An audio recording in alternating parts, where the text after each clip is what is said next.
My wife asked for an open marriage, I refused. She cheated, and I caught her. My revenge was brutal. I remember the day I first stepped onto the university campus. It felt like a big change for my small town life in Benton. Where I grew up, the most exciting thing we did was attend church trips. Growing up in a religious home, I had never been far from my rural community. So the idea of going to a university filled with people from different backgrounds was both thrilling and scary. My parents were proud but nervous when I got an agricultural scholarship to Taft University. They worried about me being exposed to new influences outside our close-knit rural community. And honestly, I had the same concerns. Who was that? Rena asked curiously. We were sitting in a cozy cafe, and I was still processing the unexpected encounter. I met her intense gaze, her dark hair falling against her tan skin, and took a deep breath. That was Jasmine, I said softly. Rena looked confused at first, then recognition dawned. You're Jasmine? She asked, shocked. She and I were together a long time ago, I explained.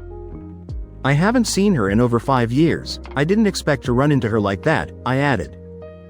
I probably owe you the whole story, I admitted. With a nod, Rena signaled she was ready to listen. Before attending Taft, the farthest I'd been from home was a week-long church trip to Mexico. My world was small, limited to other agricultural families near our town.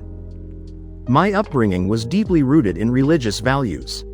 My parents were cautiously happy when I got the scholarship, but I knew they worried about the college environment.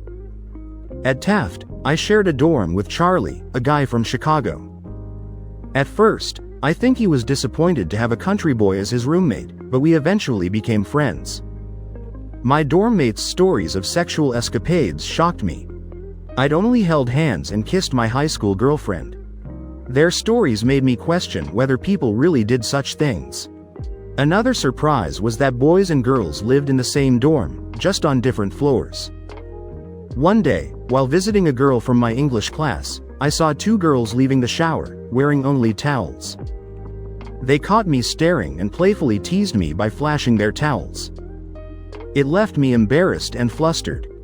My innocence quickly became a source of amusement for my dorm mates. By junior year, I was still a virgin, though I'd had a few experiences. I was torn between my religious upbringing and the temptations of college life. It was during this time that I met Jasmine. Charlie convinced me to go to a keg party. While I was standing in the crowd, a drunk guy bumped into me, causing me to spill my beer on a girl passing by. The girl, Jasmine, looked annoyed, and I tried to wipe the beer off her shoulder. But when I hesitated before touching her chest, she laughed and introduced herself. We spent the rest of the party together. Jasmine was a sophomore studying business, living in an apartment her family owned. She was attractive, with blonde hair and a flirty smile that immediately caught my attention. That night marked the start of something new for me. At the end of the night, Jasmine asked me to walk her home. She lived in an apartment above a restaurant called Papaya, located near campus. The building, owned by her brother, also had a coffee shop, bar, pizza place, and phone store on the lower level. Her apartment was on the top floor, and as we climbed the stairs, she mentioned she didn't have a roommate, which made me a little nervous. Once inside, I hesitated at the door, but Jasmine pulled me in. We sat on the couch, and after a bit of conversation, I leaned in and kissed her. She responded enthusiastically but then broke away, saying she'd be right back. When she returned, she was unclothed, wearing only a slip. She joked about washing her beer-stained clothes but clearly had other things in mind. Things quickly escalated, and despite my moral upbringing, I gave in to temptation. However, in my excitement, I finished before we even began. Jasmine didn't seem to mind and calmly cleaned up the mess. Afterward, we had sex, and I lost my virginity. As I lay there, my mind raced, wondering about the morality of my actions, what this meant for us, and whether it was just a one-night stand. Jasmine, however, seemed content, snuggling up to me. When she went to the bathroom, I began to leave, but she insisted I stay. So I did.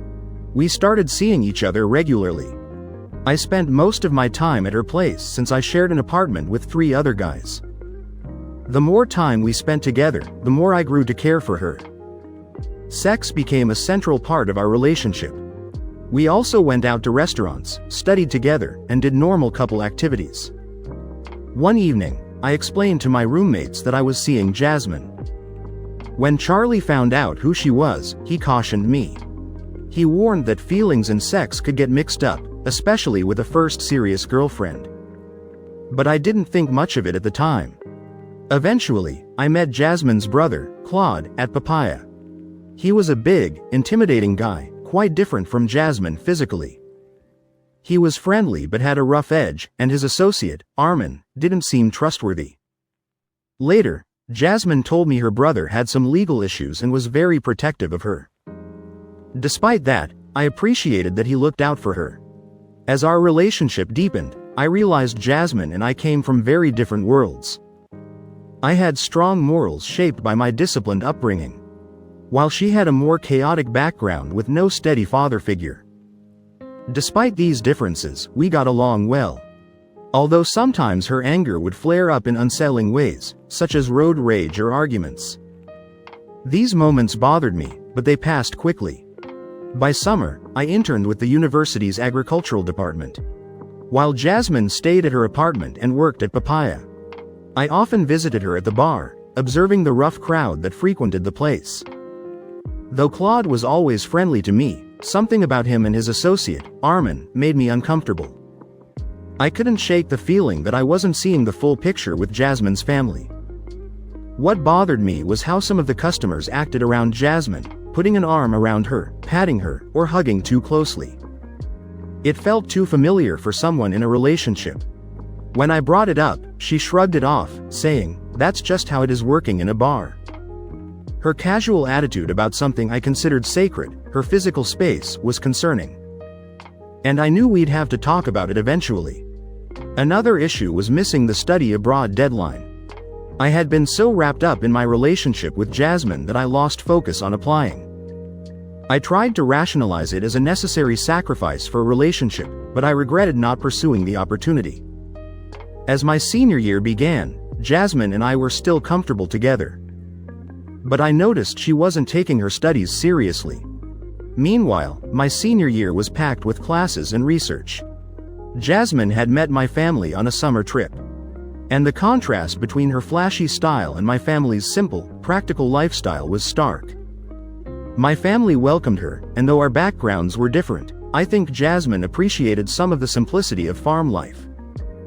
Despite this, I felt like I was trying to save her from her more spontaneous lifestyle, while she was opening me up to a more exciting world. Our sex life continued to thrive, often serving as a way to resolve disagreements without addressing the underlying issues. It was exciting but ultimately left problems unresolved. During winter break, I went home, and my father had a heart-to-heart with me. He gently reminded me of our family's values, hinting that if I was serious enough to be physically engaged with Jasmine, I should consider marriage. His words stuck with me, and I began thinking about my future with Jasmine. As the winter term started, I was offered a postgraduate research position at the university, which would keep me rooted there.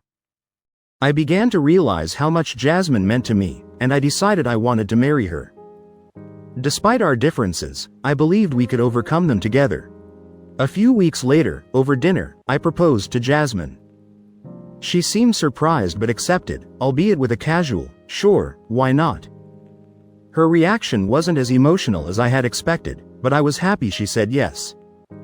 In the months leading up to the wedding, we dealt with blending our very different families. My humble, religious family contrasted sharply with her more free-spirited, party-loving relatives.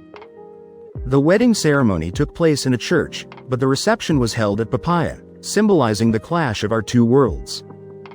Despite this, everything went smoothly at the reception. Jasmine's brother, Claude, offered his congratulations but added a veiled warning to take care of her, hinting at his protective, almost threatening nature. Though I appreciated his care for her, I still felt uneasy around him. At first, married life wasn't much different from before. We still lived in Jasmine's apartment above Papaya, and I focused on saving for a house. I expected things to feel different after the wedding, but they didn't, at least for a while. I pushed Jasmine to re-enroll in school, though she wasn't excited about it. I also tried to introduce small changes, like studying more, drinking less, and even going to church. Initially, she went along with it, jokingly calling me Dad. But eventually, these reminders felt more like nagging. I also started resenting her time spent at Papaya, both working and hanging out. The bar had a wild atmosphere, and I was uncomfortable with how some customers acted too familiar with her. It became a growing point of tension between us. Around the same time, my job was going well. My research on hybrid crops was progressing, but I needed to spend more time at a college farm about 3 hours away. I told Jasmine I'd be gone for a few days every other week and invited her to join me when she could. She wasn't enthusiastic, and during my first trip, I threw myself into work, hardly noticing the lack of comfort at the farmhouse. When I returned, excited to share my progress, I found Jasmine at Papaya, talking to Dennis, one of the bartenders. I asked her to come with me on my next trip to the farm, and though she reluctantly agreed, the visit turned out to be a disaster. She quickly got bored, and I snapped at her, leading to tension between us. On the drive home, I apologized, and we seemed to smooth things over. But it felt like our connection was slipping. The next time I went to the farm, I tried to stay in touch, but Jasmine didn't answer my calls. When I finally reached her, she sounded hungover, which frustrated me. By the time I got home, things were tense, and neither of us could shake the bad mood. I tried to fix things, bringing her gifts and being more attentive, but something still felt off. One day, I realized Jasmine seemed bored with our marriage. I thought about it during my next trip to the farm and came up with a plan. A second honeymoon in Cancun to rekindle our relationship. Excited to surprise her, I returned home early. When I couldn't find Jasmine in the apartment, I went to Papaya, where I spotted her sitting on another man's lap, arms around his neck, laughing. The sight hit me hard. I walked up behind Jasmine while she sat on Jerome's lap. Jerome, the tattooed guy, looked at me and said, "Help you?" I didn't respond. When Jasmine turned around, her smile disappeared. She jumped up and stammered, "Owen, I thought you wouldn't be home until later." "Obviously," I said, turning to leave. "Owen, wait, please," she called after me. "This is just my friend Jerome," she said. I kept walking, but she caught up and grabbed my arm. I yanked it away, causing her to stumble. At that moment, her brother Claude appeared and grabbed me by the arms. "What's going on?" Claude asked angrily. "It's none of your business," I replied, trying to free myself, but his grip was tight. "It looked like you knocked my sister down," he said, "which makes it my business." Jasmine quickly intervened, saying, "It's okay, Claude, Owen didn't mean it."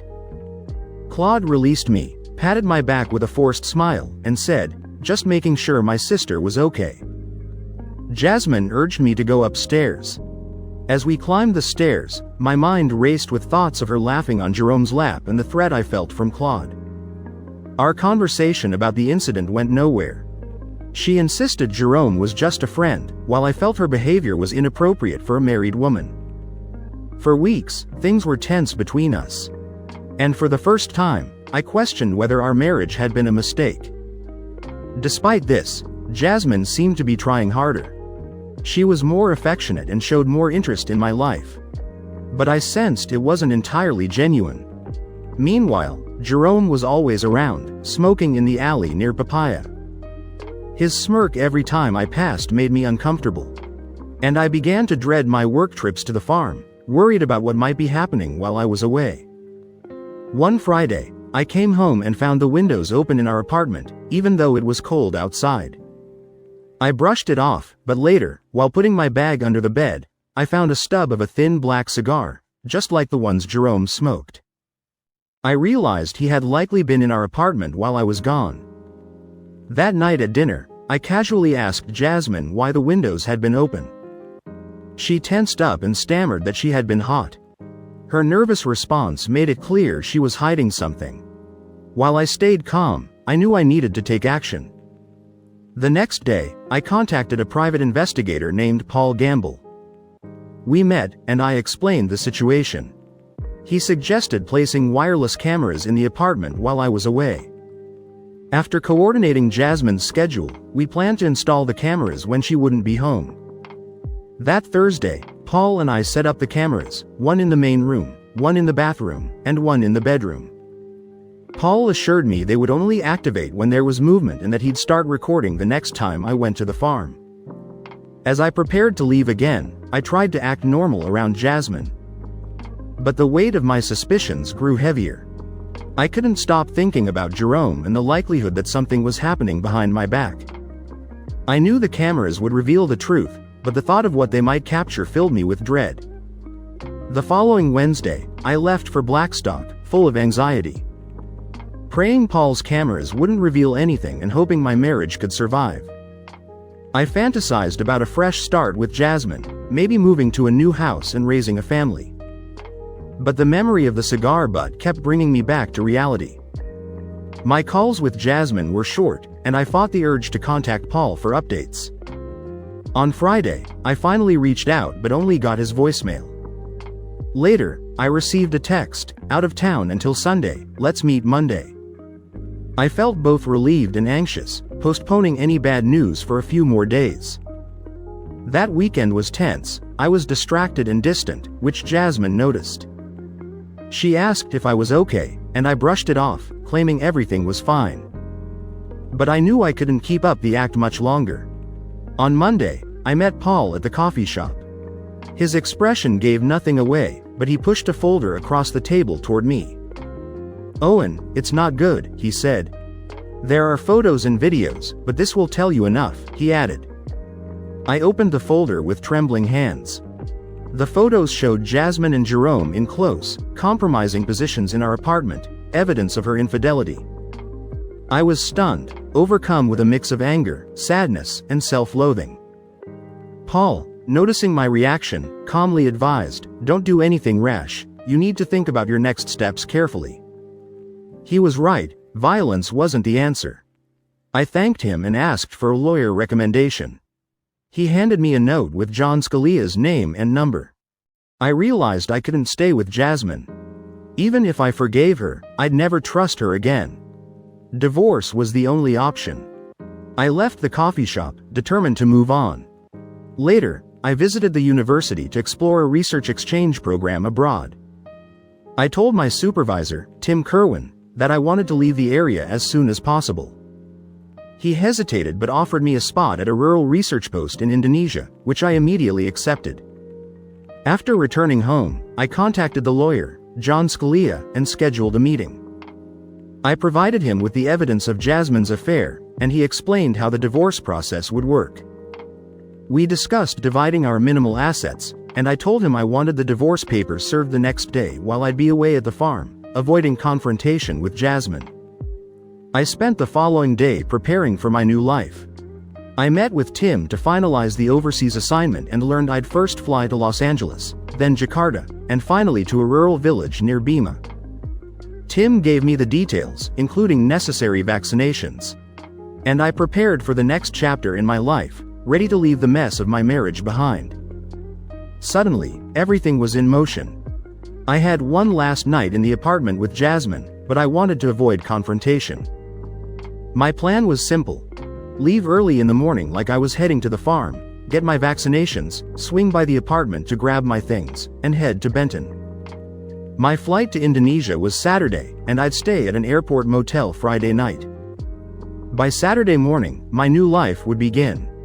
At the clinic, I got several shots, a bunch of pills, and pamphlets on tropical diseases.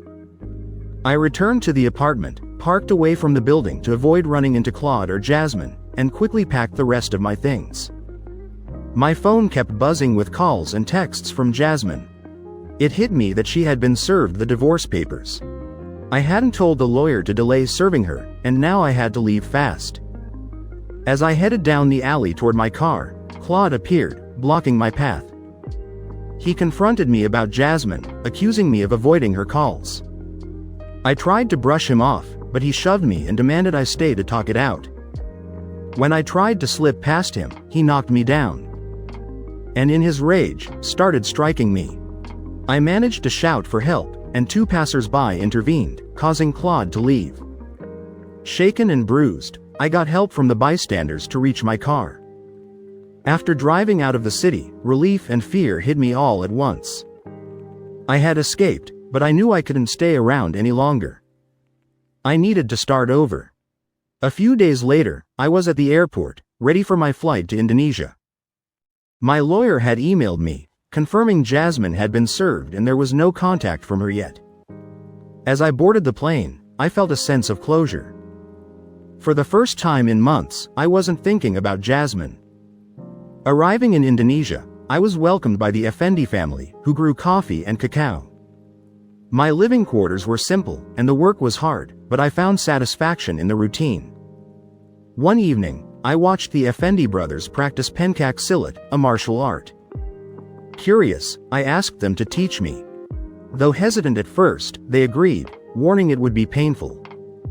The training was tough, but I was determined to learn how to defend myself. As I settled into my new life, I also formed a bond with a farmer named Baki and his family. His daughter, Rina, a nurse in her 20s, caught my attention. Though her family kept a close watch, I found myself drawn to her warmth and kindness. And I began to appreciate the possibility of a future beyond the pain of my past. One Friday evening, Baki and I were having some local beer when I worked up the nerve to ask, "Baki, would it be okay if I took Rina out for dinner sometime, just the 2 of us?" He sighed and looked into the distance for a while before replying, "I like you, Owen, but I have to protect my family." Then he shared the tragic story of how Rina's mother and father were killed by rebels almost 10 years ago. It explained the pain in his eyes and why he was so protective. "I would never hurt Rina," I assured him. He studied me for a moment before clasping my arm, "I believe you." A few weeks later, Rina and I were officially dating, going out without a chaperone. One night, Baki and I sat drinking again, and I asked what happened to the rebels. He explained that revenge, or mimi dendam, was part of their culture. They waited, found the rebels, and punished them. This shocked me, as it clashed with my upbringing. Still, I understood Baki's actions and didn't blame him. Suddenly, Baki changed the subject and asked, "When are you going to marry my niece?" He laughed, but it was something I'd been thinking about. I had been with Rina for 6 months, and I knew I wanted to marry her. My first marriage had taught me the difference between lust and love, and with Rina, I knew it was real. Around the same time, I received an email from my lawyer, John Scalia, informing me that my divorce from Jasmine was final. With that chapter officially closed, I felt free to move forward with my life. Physically, I had changed too. I was stronger and more confident, thanks to my workouts with the Effendi brothers, who had taught me silat. I also took my time with Rina, wanting to respect her family and our relationship. Although we hadn't been physically intimate yet, the attraction between us was undeniable. When I thought about marriage, I knew I wanted my family to meet Rina. So we planned a trip to the US. During our visit, Rina won over my parents with her warmth and sincerity. We also visited my old university, and my advisor, Tim, suggested I pursue a master's degree while continuing my research. Before we flew back to Indonesia, Rina and I spent the night alone for the first time at an airport hotel. She was nervous, but after a heartfelt conversation, we became physically intimate. And afterward, she surprised me by saying, "Yes, I will marry you." I was thrilled and realized I had been waiting for this moment for a long time. Back in Indonesia, I formally asked Baki for permission to marry Rina. And he, along with the rest of her family, was overjoyed. My family was happy too, although they were nervous about traveling to Indonesia for the wedding. I left most of the wedding planning to Rina and her family while I focused on my work and starting my master's degree in agricultural science.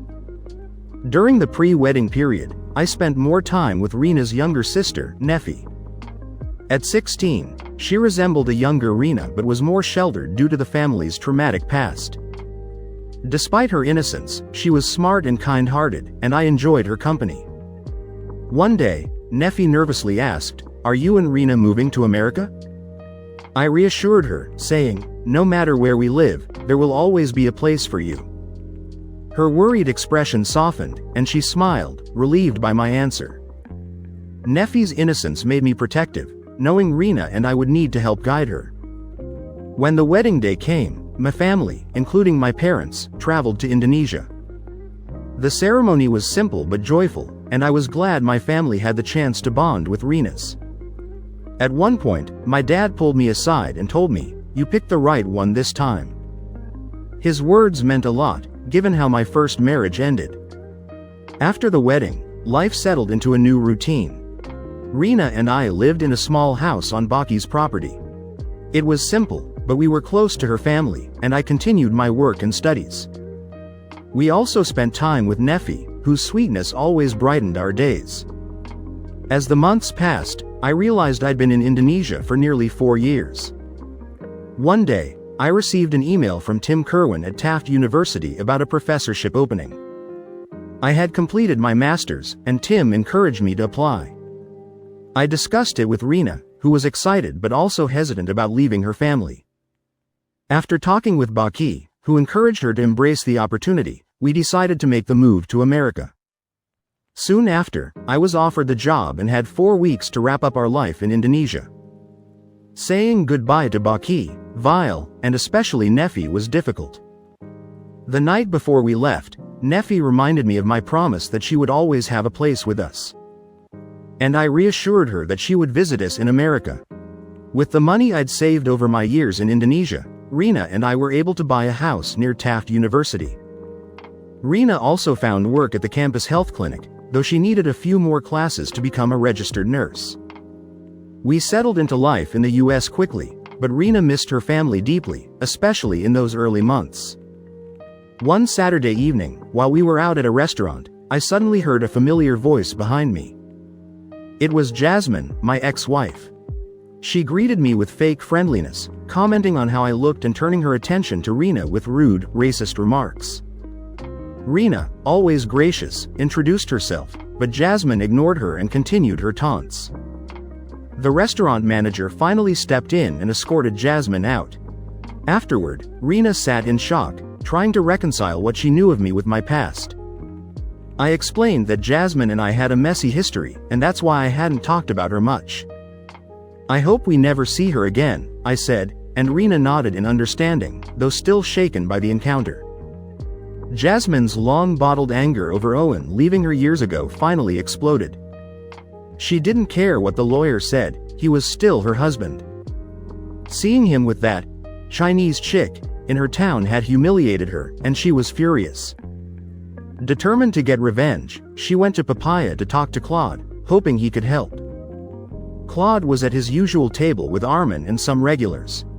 Jasmine marched up and told him what had happened at the restaurant with Owen and the woman. "And there he was, acting like he was better than me with that girl," she finished angrily. Claude drummed his fingers, thinking. Honestly, he felt she was better off without Owen. "So who was the girl?" he asked.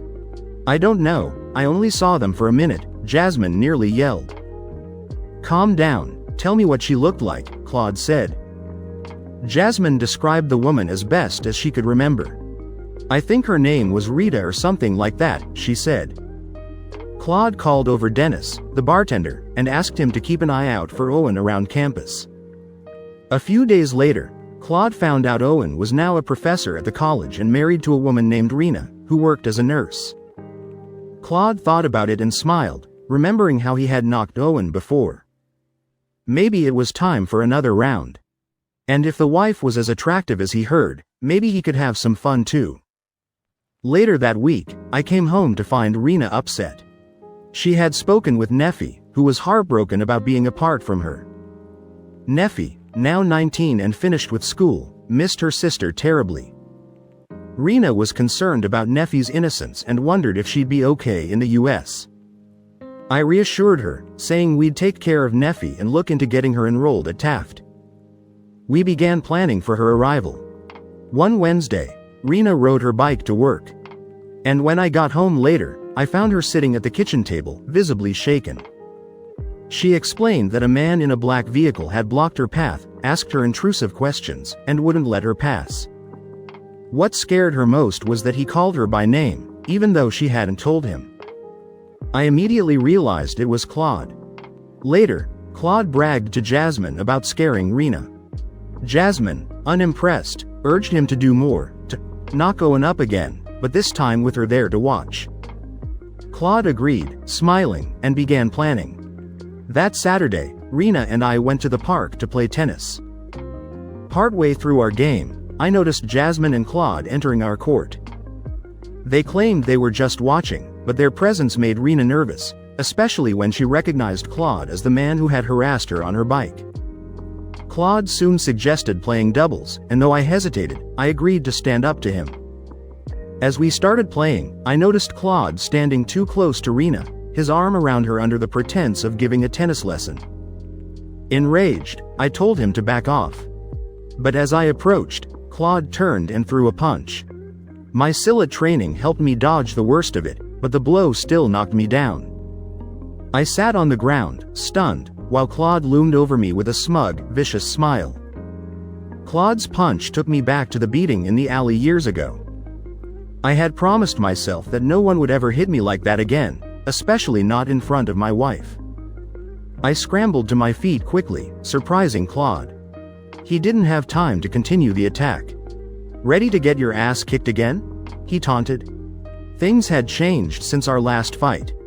I had gained 30 pounds of muscle, and I knew how to fight, thanks to Vile and the Effendi brothers. Claude, on the other hand, had put on weight in his gut. I raised my hands in a defensive stance. "Want to try again, asshole?" I said. Claude rushed at me, relying on brute strength. I quickly pushed him back, causing him to stumble, his smirk fading. "Surprised, punk?" I taunted. He wasn't facing the same guy from years ago. As he came closer, I bent low and delivered a solid sidekick, making him wince in pain. "Owen, stop," Rena pleaded, distracting me. Claude used the moment to lunge at me. I quickly closed in and struck him with an elbow to the head, knocking him to his knees. I paused, knowing he was done. "Okay, Claude, we're even, let's forget this," I said. "Screw you, we're just starting," he snarled, struggling for breath. I turned to leave with Rena, but she warned me Claude was coming at me again. I grabbed his wrist, twisted it, and threw him to the ground. A few strikes later, it was clear he was finished. Before leaving, I kicked him in the face for good measure, then shot Jasmine a smirk. We walked past a stunned Jasmine, her image of me completely changed. In the following weeks, we saw no sign of Claude or Jasmine. Life returned to normal, but Rena was more cautious, rarely riding her bike to school. We focused on preparing for Neffy's arrival. She was excited to start her new life in America. And while Baki was happy for her, there was a hint of sadness in his words. When we picked up Neffy at the airport, she was emotional, excited but overwhelmed. She was quiet during the ride home, soaking in the new environment. When Rena showed her the guest room we had prepared, Neffy burst into tears, asking, "Is this really mine?" Rena smiled and nodded. Over the next week, we showed Neffy around, getting her settled before she started summer classes. Neffy adapted well, but we had to break her of her new obsession with American daytime TV. One concern lingered. Neffy was beautiful, innocent, and trusting, making her vulnerable. I warned Rena that she needed to talk to her sister about the average American male. Soon after, Neffy mentioned a guy named Brandon who invited her to a concert. She was excited, but I was worried. When she went out with him, I couldn't sleep. And then, in the middle of the night, Rena got a call. We picked up Neffy from a minimart, clearly upset, but Rena asked me not to press her with questions. The next day, Rena talked to her privately and later told me what happened. The date started fine, but after the concert, Brandon pressured Neffy for non-consensual sex and later tried again for a hand job. Neffy refused both times and called Rena to pick her up. It was exactly what I had feared. Innocent Neffy encountering the wrong kind of guy. "What are we going to do?" I asked Rena. "Nothing. This is part of life for women. Men want our bodies, and we have to be careful who we give it to, she explained. Does that mean, I hesitated. You went through this before me? I asked. That's not your business, she said, smiling. But from now on, my body is only for you, she added, pressing against me. Her words were reassuring, yet left me with lingering thoughts. I wasn't completely satisfied with Rena's answer, but I decided not to push the subject. The rest of the summer was calm. Neffy didn't seem affected by her date with Brandon, and we never heard from him again. We spent time showing Neffy around, and we even took a trip to Benton, where she got reacquainted with my family. Neffy seemed to enjoy America, and everything felt fine. As we prepared for the fall term, Claude was still furious. He couldn't believe I'd beaten him, and he wanted revenge. He just wasn't sure how or when. Jasmine kept complaining about how I had left her, conveniently ignoring her own infidelity. Claude knew he needed to find a way to get back at me. But he didn't want to get caught and end up in jail again. He decided to get some of his sources to keep an eye on things. Fall term started, and I had a full load of classes. Rena had become a registered nurse and was working full-time at the campus clinic. She had her driver's license, and we bought her a used car. Neffy was also taking a full course load. We occasionally saw her on campus, but there was no further mention of Brandon. Rena told me that she and Neffy had discussed dating, and that Neffy was young and would have her own experiences. I agreed but still worried, as Neffy had led a sheltered life. The focus of our conversations was mostly on school and classes. Neffy didn't mention any dates or boyfriends. Though one day, I spotted her at the coffee shop with a couple of people, but I couldn't tell who they were. A week later, Rena set the table for two, and I asked, "Isn't Neffy eating with us tonight?" "No," Rena said, "she's out with friends and getting dinner in town." "Is this a date?" I asked. "Owen, she's just making friends," Rena said with a smile. "At some point, she'll have a boyfriend, and it'll be fine," she added. I knew she was right, but I still worried. Neffy was so innocent, and I didn't want her to get hurt. Over the next few weeks, Neffy spent more time with her new friends. And Rena reassured me that they were good people. Then Rena mentioned that Neffy had a dinner date with one of the guys from her group, an older student. When the guy came to pick Neffy up, I was surprised to see it was Dennis Libby, the bartender from Papaya. Alarm bells went off in my head. Someone connected to Claude and Jasmine was now dating Neffy. "Nice to see you, Owen," Dennis said, shaking my hand. I knew I needed to talk to him privately but didn't want to embarrass Neffy.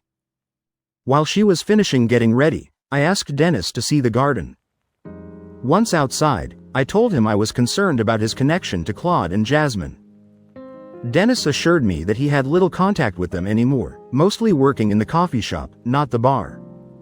I felt somewhat reassured but still warned him to be careful with Neffy. He promised he would. As time went on, Neffy and Dennis spent more time together. They didn't sleep over at each other's places, but Neffy occasionally got home late. Things seemed to be going well, and I relaxed a little, thinking that maybe I didn't need to worry about Dennis after all. Meanwhile, Claude was plotting. One day, a Papaya employee excitedly told him that he had seen Rena at the coffee shop with Dennis. Claude became suspicious and asked Armin to put someone reliable on Dennis to keep an eye on him. As fall progressed, Neffy and Dennis grew closer. We often ate meals together, and things seemed normal. Life had returned to routine, and I was starting to believe we were done with Claude and Jasmine for good. But Claude wasn't done. After some surveillance, Armin reported that Dennis was dating Neffy, not Rena. Claude saw this as his opening to get to me through Neffy. He began planning. One afternoon, Neffy told Rena she would meet Dennis for dinner after her classes. She planned to study at the library, then meet him at the coffee shop when he finished work. Little did we know, Claude was watching and waiting. As Neffy walked, she reflected on how happy she was with her new life in America.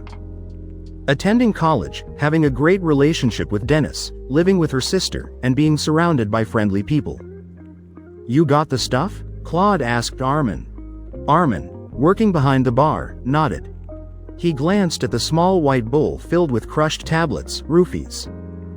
He knew just how much to use, enough to make the victim groggy but not fully unconscious. He'd done this before. Just then, Claude's phone rang. After listening, he hung up. "Is she coming?" Jasmine whispered from her spot at the bar. She was told to head upstairs to avoid raising Dennis's suspicions. "Yeah," Claude replied, "now get lost." Jasmine followed orders and went up the back stairs to Claude's office. Neffy arrived at the coffee shop, where a large American man held the door open for her. "Thank you," she said with a smile as they entered. Dennis was behind the counter, closing for the night. "Hey, Dennis," the large man called out, engaging him in friendly conversation. "Let me buy you a drink," he offered. Dennis hesitated, looking at Neffy, who nodded, finding the man friendly. They followed Claude to the bar behind the coffee shop. "Let's sit at the bar," Claude suggested, clapping Dennis on the back. Claude ordered 3 IPAs, figuring the bitter taste would mask the pill's flavor. They all toasted and drank. Neffy noticed the beer was stronger than she was used to. Soon, Neffy began slurring her words, and Dennis looked confused and alarmed. Within minutes, Neffy was slumping in her seat. Claude decided it was time to get them out of sight. "Need the bathroom?" he quietly asked Neffy, who nodded weakly. With Armand's help, Claude led them upstairs to his office, where both Neffy and Dennis were barely conscious. As they placed the two on the bed, Jasmine reappeared. "I'll look after Dennis," she said. "Make sure to keep an eye on her," Claude instructed. Meanwhile, at home, I arrived to find Rena in the kitchen. "Is Neffy joining us tonight?" I asked. "No, she's out with Dennis," Rena replied. Later that night, Rena grew concerned when Neffy didn't answer her calls. "I haven't heard from her or Dennis," Rena said, worry creeping into her voice. Around midnight, still no word from Neffy. I suggested we wait another hour before I go check Dennis's apartment. But no one answered when I knocked, and his place looked empty. I searched the town for Dennis's car but found nothing.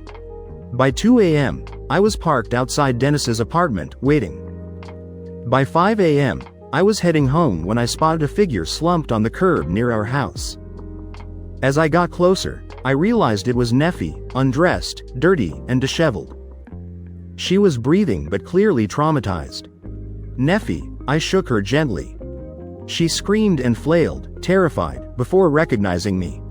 I wrapped her in my coat, and she broke down in tears. I quickly called Rena, and we brought her home. Neffy, still in shock, insisted on taking a shower. Rena tried to comfort her, but Neffy kept repeating, "I don't know." Rena stayed with Neffy, who was inconsolable, while I waited in the kitchen. When Rena came out, she said, "She's too upset to talk, but it seems like she was drugged." Tears streamed down her face as I hugged her. Suddenly, a thought hit me, "Where's Dennis?" I got back in the car and drove to Dennis's apartment. It looked just as it had earlier, empty and quiet. I called Dennis, and after a few rings, he finally answered with a raspy voice. "Where are you?" I demanded, anger boiling inside me. There was a long pause. "I'm not sure. Who is this?" "It's Owen," I shouted. "Where's Neffy? What happened last night?" Dennis sounded confused and disoriented, but we arranged to meet at his apartment. When he arrived, he looked terrible, dazed, like Neffy had been. But at least he was dressed. I had little sympathy for him. He had put Neffy in danger, and I needed answers. Dennis explained that after meeting Neffy, Claude showed up and invited them for a drink at Papaya. The next thing he remembered was waking up in a parking garage. He had no idea what happened after they drank with Claude. Sitting there in his dark apartment, I realized Claude had lured them both to Papaya. Likely drugged them, and something terrible had happened to Neffy. My anger at Dennis shifted toward Claude and Jasmine. Dennis asked if he could see Neffy, but I firmly said no and left. When I got home, Rena told me that Neffy had a similar story to Dennis's. Rena suspected they had been drugged, describing symptoms consistent with a date rape drug. My heart sank as I asked the question I dreaded, does Neffy think anything sexual happened? Rena, with tears streaming down her face, told me Neffy couldn't remember but had mild bruising that indicated something had happened. She added that Neffy needed to go to the hospital for tests in the morning after pill. The police would likely be involved after that. I felt overwhelming guilt. I had promised to protect Neffy, and now this had happened on my watch. After Rena and Neffy went to the hospital, I stayed home, waiting anxiously. The police took Neffy's statement, but without DNA evidence or solid memories, the investigation was limited. Later, I overheard Rena speaking with her family in Indonesia. She told me that Baki and Vile were coming to support Neffy and that they planned to take her home. That hit me hard. My emotions boiled over, and without saying anything to Rena, I grabbed my keys and drove to Papaya. I entered the bar, determined to confront Claude. I found him sitting with Armin at their usual booth. I demanded to know what they had done to Neffy. Claude played dumb, smiling as he mocked me.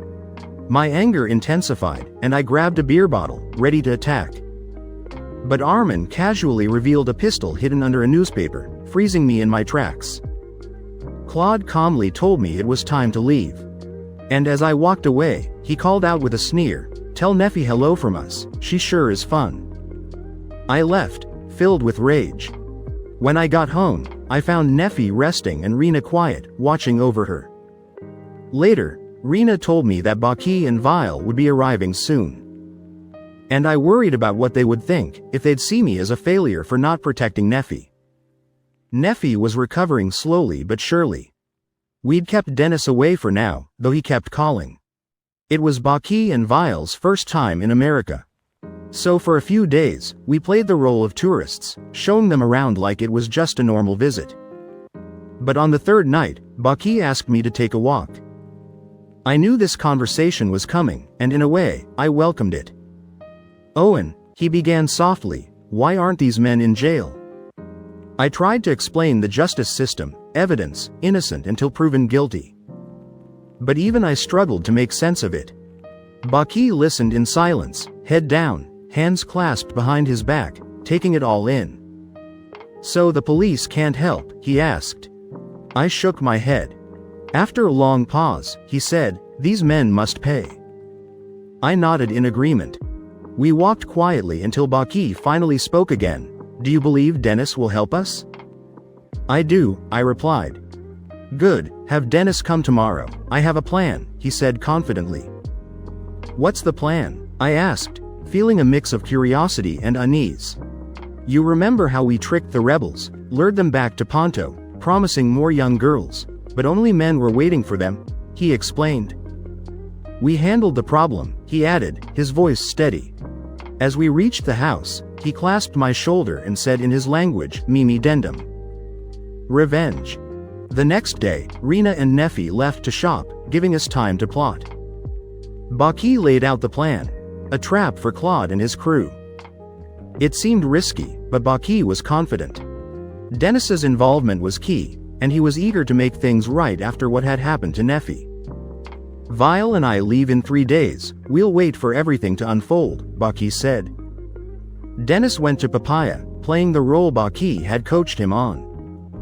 He approached Claude, pretending everything was normal. Claude was cautious at first but warmed up when Dennis mentioned Neffy. "I've been with Neffy, she's been begging for more," Dennis said, forcing a smile. Claude's interest was piqued, he even hinted at wanting to see Neffy again. Dennis kept his cool, sticking to the script. Later, Dennis reported back to us, "Claude bought it, he's interested in Neffy and thinks she wants to see him again." With that, we moved to the next phase, sending texts from Neffy. Rena and Vile helped craft the messages. And we used pictures of Neffy and Rena to keep Claude hooked. The flirtation worked, stoking Claude's ego and desire. Eventually, we sent a message telling Claude that Neffy's uncle would be away and inviting him to visit. Claude was tempted, imagining a trip similar to one he had taken to Thailand. But this time with an amateur like Neffy. He asked if he could bring friends, and we played along, sending more pictures of supposed friends, actually paid photos of women from Jakarta. The trap was set. Rena handled our travel arrangements. And soon, we were on a plane to Indonesia. The familiar sights and sounds of Bima brought back memories. But I couldn't afford nostalgia now. We had a mission: revenge. We stayed with the Fuses, and the reunion was bittersweet. Nefi was staying with the Effendi for now. As I hugged her goodbye, I whispered, "I'm sorry." Tears filled her eyes. "I just don't want to be afraid anymore," she said, breaking my heart. But that sorrow quickly reignited my anger. "I'll take care of her," Aka, the older Effendi brother, promised as he drove her away. The messages between Nefi and Claude continued, with Rena carefully crafting them to keep Claude hooked. The morning of their arrival, we transformed the Fuse's house into a trap. Rena, pretending to be Nefi, was the bait. It was the part of the plan that made me the most anxious. Sensing my nerves, Baki reassured me, pressing his forehead to mine. "Owen, trust the plan. No one from our family will be hurt." Rena would be undressed to distract Claude and the others when they arrived, making them believe she was Nefi from a distance. Despite the awkwardness, Rena was committed to the plan. We waited. Baki and I were hiding in an outbuilding, while Vile was inside, ready to signal us when they arrived. Finally, the message came: they're on their way. My nerves kicked in as we saw a vehicle approaching. Rena, posing as Nefi, stepped onto the porch, undressed, and called out, "Hi," before disappearing inside. Claude and Armin eagerly rushed toward the house, Jasmine trailing behind. Suddenly, she sensed something was wrong. "Claude," she screamed, "it's a trap." Chaos erupted inside. Vile was struggling with Armin. Jasmine clawed at me in a fit of rage, but I held back from slapping her. Outside, Claude tried to escape. But Baki, with swift martial art skills, took him down, pinning him with ease. Claude screamed threats, but Baki held him calmly by his throat. Vile subdued Armin, then secured Jasmine, who was still lashing out at me. With Claude knocked unconscious, we tied all three of them up inside the house, waiting for nightfall. When it was time, we prepared to move them. Baki removed their gags briefly to ask why they had hurt Nefi. Claude, defiant, claimed Nefi enjoyed it. Furious, Baki ordered the gags back on. We transported them in a van, bound and gagged, to a remote harbor. Baki had arranged a boat with his cousin. The boat ride, reeking of diesel and fish, took us to a remote island. As we neared the shore, we removed the gags. And Jasmine tried to plead with me, but I ignored her. Once on the island, we loaded them onto a truck, covering them with burlap to avoid suspicion as we journeyed deeper into the jungle. After hours of rough travel, we arrived in a clearing. And stripped them of their clothes, leaving them undressed and vulnerable. As they begged for answers, Baki calmly explained, "You left my niece like this, now it's your turn." He tossed them a rusty knife and left them tied up, just as they had done to Nefi. As we drove away, Baki added one final thought: an eye for an eye, tooth for a tooth. We left them on Dragon Island to fend for themselves. As we prepared to drive away, Claude shouted again, desperate, "What is Dragon Island? Where are we?" "You're on Komodo Island," Baki replied coolly, "home of the Komodo dragon, the largest lizard on Earth. Their bite is venomous, be careful," he added. I climbed into the truck, and as we drove off, I heard Claude's final plea, "Owen, please." I didn't look back. "Remember, Claude," I called, "it's a jungle out there." And we left them behind. 3 days later, Rena and I were back home. It felt strange, we had only been gone a week, but so much had happened. We avoided discussing it, focusing on returning to normal life. Still, I couldn't help but think about what we had done. When I was alone, I wondered, was it the right choice? I wasn't sure, but I didn't feel guilty. Nefi returned to America soon after. We reassured her that any threats were gone, without giving details. She said she liked America and wanted to come back. The night before Nefi's flight, I went for a walk while Rena prepared her room. My thoughts drifted to the plan, wondering if Claude, Jasmine, and Armin had survived. We hadn't heard anything about them, but I couldn't stop wondering. Jasmine and Claude, meanwhile, were struggling through the jungle, tired and bitten by insects. They were lost. Armin led the way until suddenly he screamed and collapsed, bitten by a venomous snake. Realizing there was nothing they could do, Jasmine and Claude left him to die alone. Later, Claude, exhausted and limping from an injury, insisted they rest. They lay on a tarp, but in the middle of the night, a creature attacked Claude. It wasn't a snake, it was bigger. Exhausted and anxious, they realized they needed to keep moving. But Claude's condition was deteriorating, his foot swelled from the bite. And when they reached a creek, it was clear he couldn't continue. "You go get help," Claude told Jasmine. They both knew what that meant. She turned and left him behind, heading deeper into the jungle. Back home, life was almost back to normal. I was teaching and working on a paper, while Rena continued her work at the campus clinic. Neffy had bounced back, though she still had moments when the trauma resurfaced. We reassured her that she was safe. As for Claude, Jasmine, and Armin, we hadn't heard anything. Someone mentioned Papaya had closed, raising more questions. But I knew I couldn't ask too much. Jasmine, exhausted and bitten, finally found a place to rest. She lay down without checking for snakes, only to be woken by a foul smell. Before she could react, a Komodo dragon attacked, biting into her leg. Months later, I sat reflecting on how much my life had changed. Rena had convinced me to get a manicure, a far cry from the days when my hands were always dirty from farming. It was hard to believe how much had shifted. 3 months after our Komodo Island trip, I got a call from John Scalia, my divorce attorney. He wanted to meet in person. When I arrived, he explained that 60 days ago, the Indonesian Forest Service found 3 bodies on Komodo Island. DNA confirmed 2 were Claude and Jasmine. They had wandered into the jungle and were attacked by Komodo dragons. Their remains were identified with a 99.8% DNA match. But then Scalia explained why this mattered to me. Since Jasmine never updated her will after our divorce, I was the sole heir to Claude's estate. Valued at $2.8 million, including the restaurant Papaya. Typhoon, the new restaurant, was thriving under Vile's leadership as the chef, with Neffy running the coffee shop. Neffy, now engaged to her childhood friend Eka, was happy. And Dennis had remained a friend but had moved on from their relationship. Baki had also moved to America and now worked as the maitre d' at Typhoon, bringing his warmth and charm to the restaurant. Sometimes I wondered if what we did was right. But I never felt guilt. My family was happy, and as I left the manicurist that day, I was happy too. My hands were finally clean.